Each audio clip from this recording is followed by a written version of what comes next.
Hello good morning students. आपका class 12th का आज एक इम्पोर्टेंट टॉपिक करने जा रहे हैं, दैट इज़ किरचॉफ्स लॉ। ठीक है, आज का क्लास 12th का हमारा टॉपिक जो रहेगा दैट इज़ किरचॉफ्स लॉस। ठीक है, जो ये किरचॉफ्स लॉ स्टार्ट किए गए थे, जो किरचॉफ्स साइंटिस्ट का नाम है, उन्होंने जो ये लॉज बनाए थे, ये बड़े कॉम्प्लिकेटेड जो सर्किट होते हैं आपके इलेक्ट्रिक सर्किट, जिसमें रेजिस्टेंस वगैरह, सेल, बैटरी वगैरह जो लगी होती हैं, उन कॉम्प्लिकेटेड सर्किट को सोल्व करने के लिए बनाए गए थे। देखिए, आपने अभी तक लास्ट लेक्चर में या अभी 10th क्लास में भी आप सीख के आए थे सीरीज़ और पैरेलल कम्बिनेशन ऑफ रजिस्टर्स, है ना।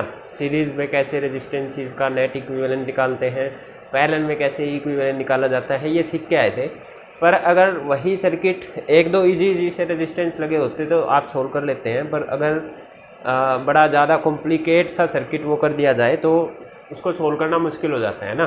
तो ऐसी प्रॉब्लम्स जो जहाँ पे इतना कॉम्प्लिकेटेड हो जाए कि आप ओम्स लॉ वगैरह या सीरीज़ पैरेलल के रूल लगा के सोल्व ना कर पाए, तो ऐसी प्रॉब्लम्स को सोल्व करने के लिए किरचॉफ्स ने लॉज दिए थे और उनकी हेल्प से वे जो प्रॉब्लम्स है वे काफ़ी ईजी हो जाती है हमारे पास। ठीक है, तो आज का हमारा जो टॉपिक रहेगा that will be Kirchhoff's laws.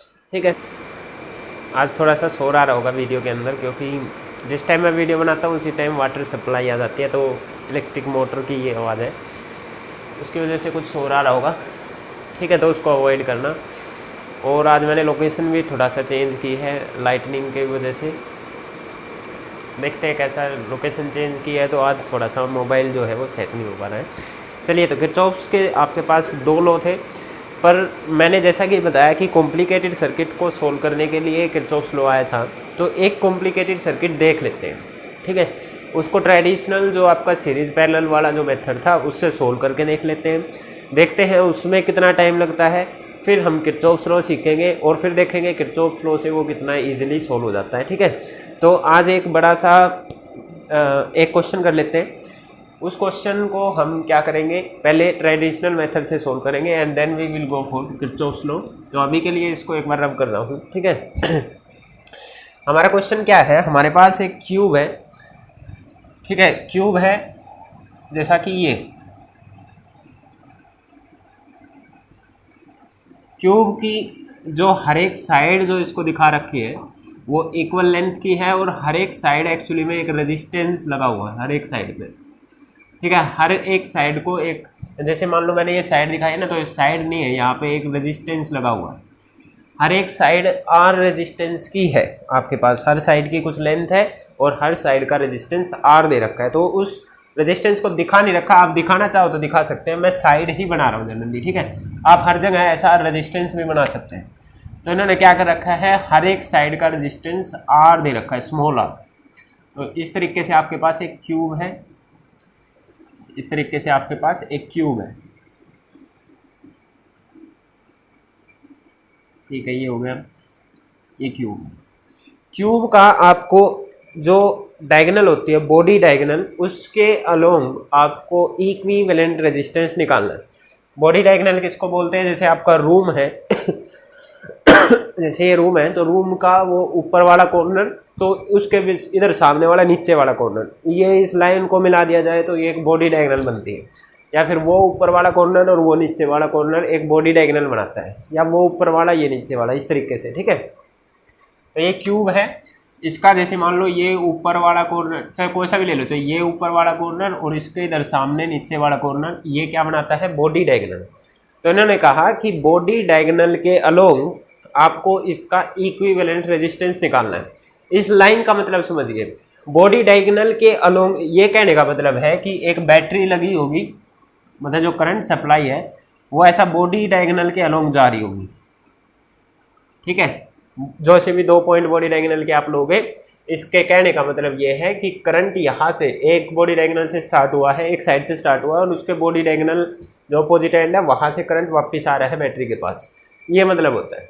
तो ये जो 2 पॉइंट है, मान लो सपोज करो इसको पॉइंट 1 नाम दे देता हूँ, क्योंकि क्यूब के 8 कॉर्नर होते हैं, तो इसको लास्ट वाला 8th कॉर्नर ले लेता हूँ। तो पहले और 8वें कॉर्नर के बीच में ये जितने भी रेजिस्टेंस आ गए, बताया ना हर लाइन एक रेजिस्टेंस है, तो 12 एजेस होते हैं क्यूब के अंदर, ये आप लाइन गिनोगे तो 12 मिलेंगी।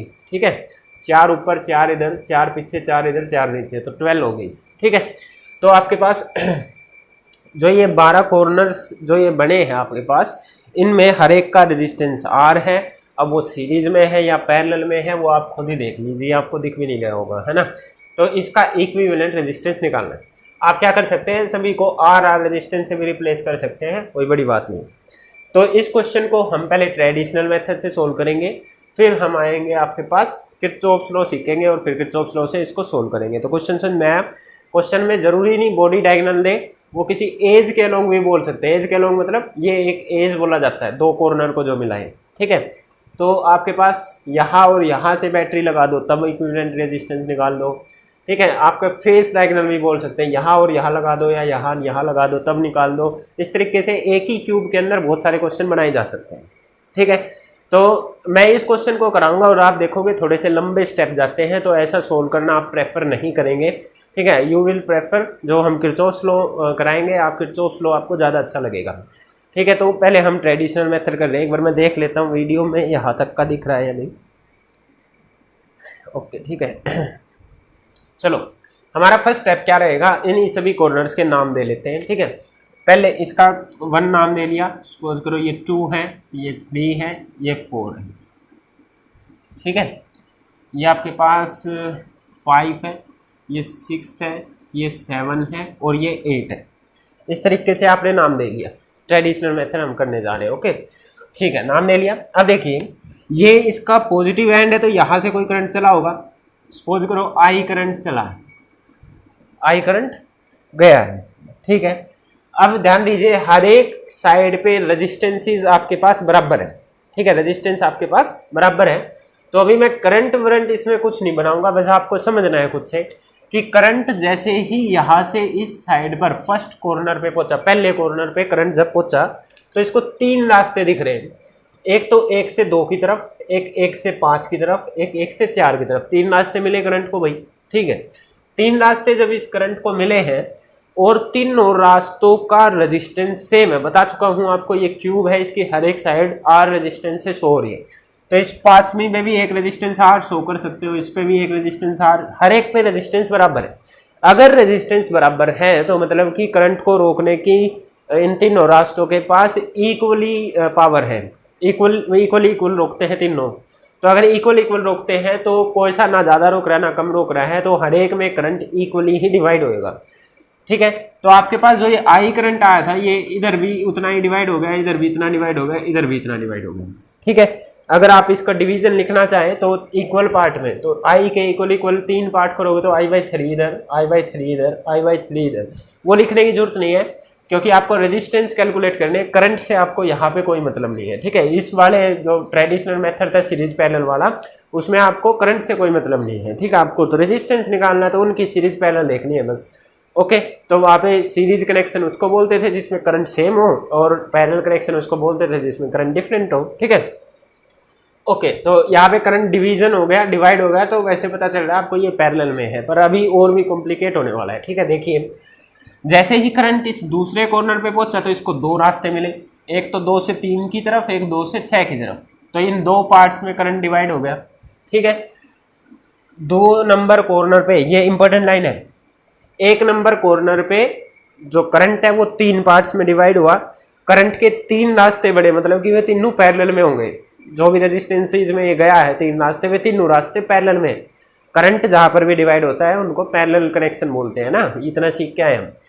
फिर जब 2 वाले पार्ट पे पूछे तो करंट 2 रास्तों में डिवाइड होगा। जब भी करंट 2 रास्तों में डिवाइड होगा वे दोनों भी रास्ते भी पैरेलल होंगे। समझ में आई? इसी तरीके से जब ये 4 पे पूछा तो 4 वाला भी 2 पार्ट्स में डिवाइड हो गया, ये दोनों भी 3 और 7 भी पैरेलल में होंगे। समझ में आई बात? ठीक है, इसी तरीके से ये 5 वाले इधर पहुंचा तो ये 6 और 7 की तरफ चला गया, ये दोनों रास्ते भी आपके पास कैसे होंगे? पैरेलल। ठीक है, अब ये करंट जब ऊपर से आया, ये इधर से आया, ये मिलके 8 के पास पहुंचा, ये 2 से आया, 5 से आया, मिलके 8 के पास पहुंचा, 4 से आया और ये 5 से आया, ये इधर जाके पहुंच गया। ठीक है, ये सारे मिलके 1, 2 और 3 उतना ही करंट वापस आ गया बैटरी के पास। ठीक है, अगला जब किरचॉफ्स लॉ करेंगे तो मैं वहां पे करंट की हेल्प लेनी पड़ेगी, तो डिवाइड कर करके दिखा दूंगा कि यहाँ पे इक्वल ही आ जाता है। अभी आपने देखा करंट आई 3 पार्ट्स में बटा था, वही 3 पार्ट्स, एक ये और एक ये वापस 8 पे आ गए, तो तीनों मिलके वापस से आई करंट बना देते हैं।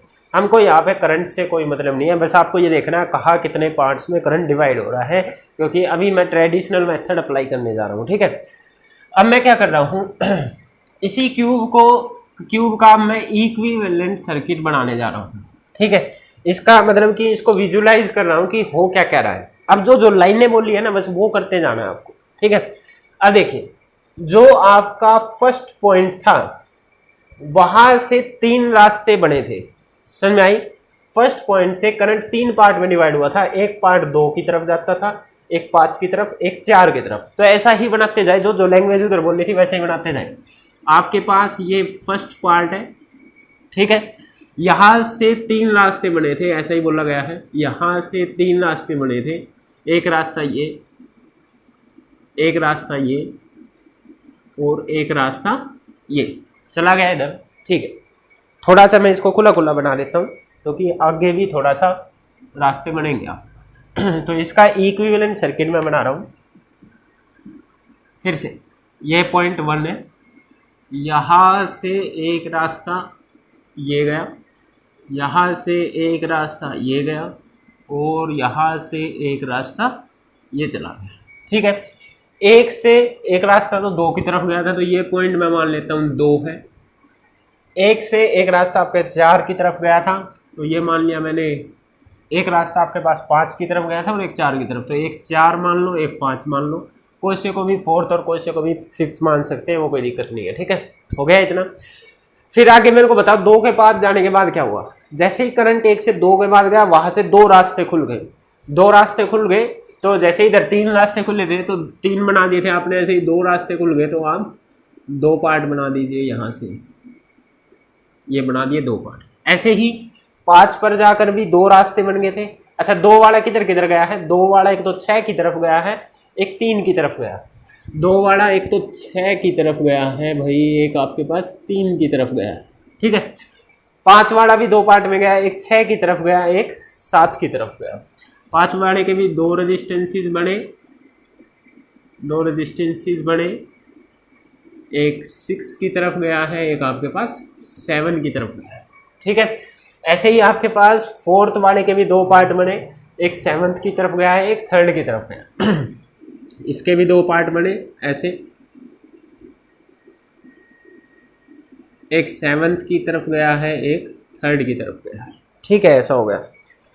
ऑलराइट, उसके बाद सब ने 8 में आना है, उसके बाद सबको 8 में आना है। पर उससे पहले एक बात समझिए आप, ये देखिए ये पॉइंट 6 और ये पॉइंट 6 दोनों एक ही पॉइंट है। जब सर्किट में एक ही पॉइंट पे आ रखे हो तो एक ही पॉइंट पे आपके पास पोटेंशियल बराबर, एक ही पॉइंट है दोनों, तो दोनों को मिला सकते हैं ना। तो एक पॉइंट को दो जगह कैसे दिखा सकते हैं हम, एक पॉइंट को एक ही जगह दिखाना है तो आप जैसे ये पॉइंट 6 और ये पॉइंट 6 इनको मिला सकते हैं, कोई बड़ी बात नहीं। ये पॉइंट 7, ये पॉइंट 7 इनको भी मिला सकते हैं, और ये पॉइंट 3 और ये पॉइंट 3 इनको भी आप मिला सकते हैं। ये एक ही बात आपके पास। ठीक है, क्लियर है, मिला दिया। उसके बाद क्या हो रहा था आपके पास, जो ये आपके पास आ गए 6th पॉइंट, जो भी पॉइंट आए ये सब जाके लास्ट में किधर मिल रहे थे आपके पास, 8th वाले में। ठीक है भाई, सारे के सारे जाके एक ही पॉइंट पे मिल रहे थे। तो हमने क्या किया भाई, इस 6 वाला और 6 वाला दोनों एक ही पॉइंट के नाम है, तो दोनों को हमने मिला के इसको 6th बोल दिया। ठीक है, 3rd वाला तो इसको 3rd बोल दिया, 7 वाला इसको 7 बोल दिया। ठीक है, अब देखो 6 वाला ये आगे जाके 8 से मिलता है। ये हर एक लाइन जो इसके अंदर थी वो एक रेजिस्टेंस होकर दी थी ना आपके पास। तो 6th वाला फिर एक रेजिस्टेंस आया, फिर 8th, ऐसे ही 7th वाला फिर एक रेजिस्टेंस आया, फिर 8th। ठीक है, ऐसे ही आपके पास 3rd वाला एक रेजिस्टेंस आया, फिर 8th। तो हर एक पॉइंट फिर एक एक रेजिस्टेंस के बाद पॉइंट 8 से जाके मिलने होते हैं आपके पास। क्या हो रहा है आपके पास, 6 से एक रेजिस्टेंस आया, वैसे अभी बना नहीं पा रहा हूँ मैं, आप ऐसे करके भी बना सकते हैं। इसमें देखिए 6 से एक रेजिस्टेंस आया और यहाँ पे आ गया, 3rd से एक रेजिस्टेंस आया और यहाँ पे चला गया, और 7th से एक रेजिस्टेंस आया और वहाँ पे चला गया। ठीक है, उस पॉइंट का नाम आपके पास 8th पॉइंट है। ठीक है, इसको आप जैसा चाहे बना लेना। बस आपको एक ही पॉइंट से ले जाके मिलाने होंगे। ये एक रेजिस्टेंस आया और ये 8 में मिल गया, इस तरीके से वो 8 पॉइंट हो गया। इतना इसका बनाना है भैया आपको। एक जो फर्स्ट पॉइंट था 8 में इधर बैटरी लगी है, 8 से उधर बैटरी लगी है।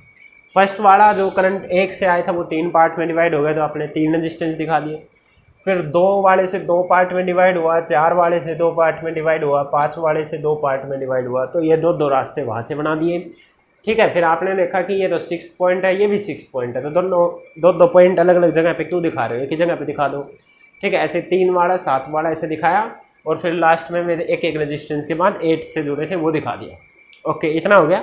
ठीक है, अब देखिए जब सेल या बैटरी इधर से जुड़े हैं तो करंट आई यहाँ से आया था, फर्स्ट पॉइंट से करंट आई आ गया।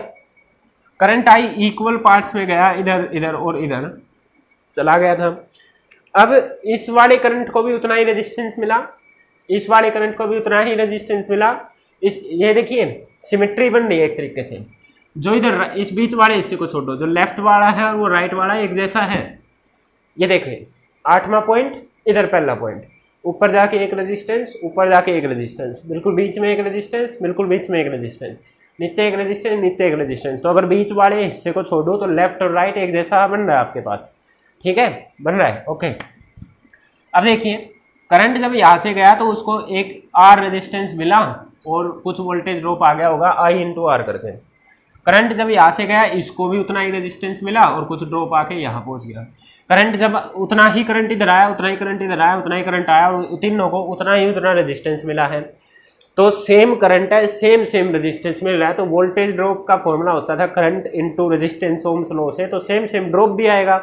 इसका मतलब यहाँ से करंट जब इस रेजिस्टेंस को पार करके पॉइंट 2 पे पहुंचा, यहाँ से करंट जब इस रेजिस्टेंस को पार करके 5 पे पहुंचा और ये वाला 4 पे पहुंचा, ये सारे पॉइंट इक्वल पोटेंशियल पे हैं।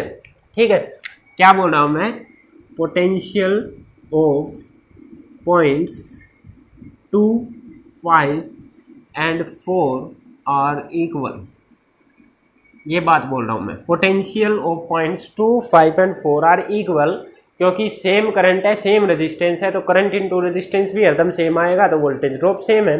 तो पॉइंट 2, 5 और 4 सेम पोटेंशियल पे है। और जो चीज़ें सेम पोटेंशियल पे होती है ना, उनमें आप करंट तब तक फ्लो करता है जब तक पोटेंशियल का डिफरेंस होता है। पोटेंशियल सेम होते ही करंट फ्लो होना बंद हो जाता है। तो पॉइंट 2, 5 और 4 एक जैसे पोटेंशियल पे है, तो इनमें आपस में करंट नहीं जाएगा। इनको बेशक आप मिला लो, ठीक है, पोटेंशियल सेम है, इनमें आपस में करंट नहीं जाएगा, बेशक मिला लो, कोई फर्क नहीं पड़ता। तो जो पॉइंट सेम पोटेंशियल पे मैं उनको मिला लूँगा, ठीक है, क्योंकि पोटेंशियल सेम है तो करंट फ्लो इनका आपस में नहीं होगा, जो भी करंट आएगा वो आगे ही जाना है। ठीक है, तो आप इनको मिला सकते। तो मैं क्या कर रहा हूँ, जो ये पॉइंट 1 था, इसके बाद जो एक रेजिस्टेंस ये ऊपर था, एक रेजिस्टेंस ये नीचे था, एक रेजिस्टेंस ये वाला था, ये 3 रास्ते थे। इन तीनों को जाके मैं आगे मिला भी सकता हूँ, क्योंकि सबका पोटेंशियल सेम है। तो एक ही पॉइंट से दिखा दो सेम ही है। तो ये कौन सा पॉइंट आया, पॉइंट 2, 5, 4। ठीक है, अब आगे देखिए, जब करंट यहाँ से जो जितना भी ड्रॉप होकर यहाँ से करंट आया था, जब इधर जाएगा तो ये रेजिस्टेंस बराबर, ये रेजिस्टेंस बराबर, तो दोनों के अक्रॉस जो ड्रॉप होकर 6 पॉइंट पे बढ़ेगा। क्या ये भी बिल्कुल आइडेंटिकल सिचुएशन नहीं है? उतना ही करंट आया, उतने ही रेजिस्टेंस इसने फेस किए, उसी पॉइंट पे पहुंचा। उतना ही करंट आया, उतने रेजिस्टेंस फेस करे, उसी पॉइंट पे पहुंचा। कोई किसी जगह पे ऐसा तो नहीं ना, किसी ने 3 फेस किए, किसी ने 4, या किसी ने 10 ओम फेस किया तो किसी ने 20 ओम, ऐसा नहीं है ना। सब ने एक जैसा सिमेट्री है, बिल्कुल सिमेट्री मतलब बिल्कुल एक जैसी सिचुएशन है। जैसा जैसा इसके लिए है वैसा ही इसके लिए है, वैसा ही इसके लिए सिचुएशन है, वैसा ही करंट आ रहा है, सब कुछ सेम है।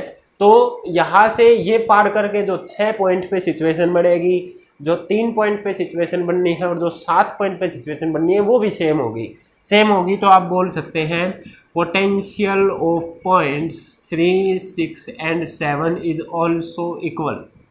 इनका पोटेंशियल भी इक्वल है। इनका पोटेंशियल इक्वल है तो आप इनको भी मिला सकते हैं, क्योंकि इनका पोटेंशियल इक्वल है। उनमें आपस में करंट फ्लो नहीं करेगा, क्योंकि करंट तभी तक फ्लो करता है जब तक पोटेंशियल बराबर नहीं होता। तो उनको भी मिला लो। मिलाते हैं तो कैसे मिलेगा, देखिए ये यहाँ पे कितने 1, 2, 3, 4, 5, 6 पार्ट बन रहे हैं। तो 6 पार्ट में रेजिस्टेंस बना दो 1, ठीक है, कहीं से बना लो ऐसा, 2 3 4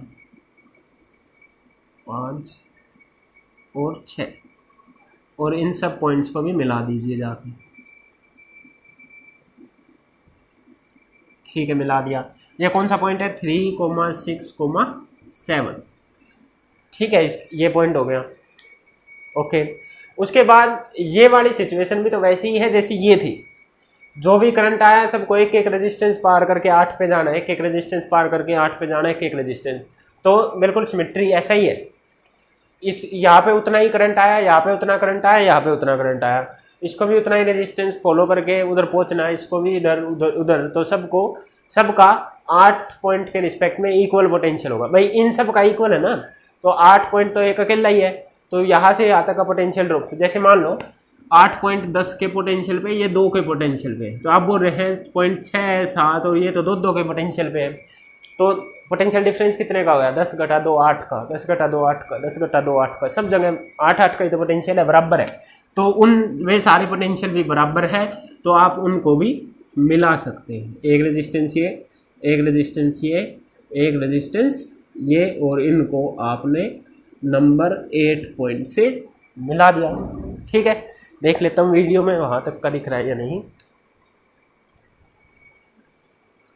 ठीक है, दिख रहा है। ओके, अब बस क्या रह गया, हर एक रेजिस्टेंस आर का था, ये भी आर का था, ये भी आर का था, ये भी आर का था, ये भी आर आर आर, और उस तरीके से ये भी आर का था।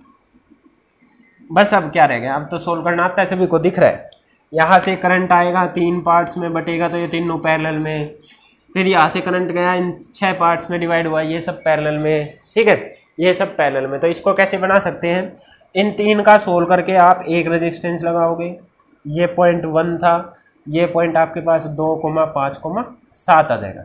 ये आर कौन सा है, ये आर इक्विवेलेंट रेजिस्टेंस है, दिस और दिस का। कैसे निकालते हैं, आप करेंगे 1 बाई, पैरेलल में कैसे फॉर्मूला होता है, 1/R1 + 1/R2 + 1/R3, इसी तरीके से रहता है ना। तो ये इक्विवेलेंट कैसे निकलेगा, 1/R + 1/R + 1/R। तो इस तरीके से सोल्व करेंगे तो आपके पास R/3 आ जाएगा। ठीक है, तो ये रेजिस्टेंस इक्विवेलेंट कितने का निकल के आया, R/3 का। फिर आप उन 6 का सोल्व करके 1 से रिप्लेस करोगे तो वो R/6 आ जाएगा। इसी तरीके से ये पॉइंट कौन सा बना, 3,6,7, और फिर लास्ट वाले 3 रेजिस्टेंस को फिर से सोल्व करोगे तो वो R/3 आ जाएगा। ये पॉइंट 8 हो गया। तो पहला और 8 में पॉइंट के बीच में अब आप इक्विवेलेंट रेजिस्टेंस निकाल सकते हो। दिख रहा है ये वाला और ये वाला सीरीज में है, तो इन दोनों को, इन तीनों को हटा के फर्स्ट और 8 के बीच में एक इक्विवेलेंट रेजिस्टेंस लगा दोगे जो इन तीनों का इक्विवेलेंट है। ये तीनों सीरीज में। कैसे निकालोगे, सीरीज का कैसे निकालते हैं, डायरेक्ट जोड़ दिया जाता है। तो ये आपके पास 2R + R + 2R 5R/6 आ गया।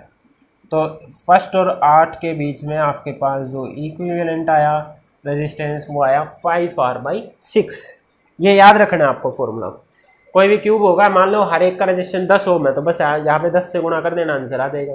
12 ओम है, 12 से गुणा कर देना, आंसर आ जाएगा। तो एक क्यूब, उसकी बॉडी डायगोनल के अलोंग अगर आपको कभी भी इक्विवेलेंट रेजिस्टेंस निकालना बोल दिया जाए, ठीक है, जिसमें हर एक रेजिस्टेंस इक्वल है, तो आपके पास आंसर 5R/6 आएगा। ये आप डायरेक्ट भी याद रखना है।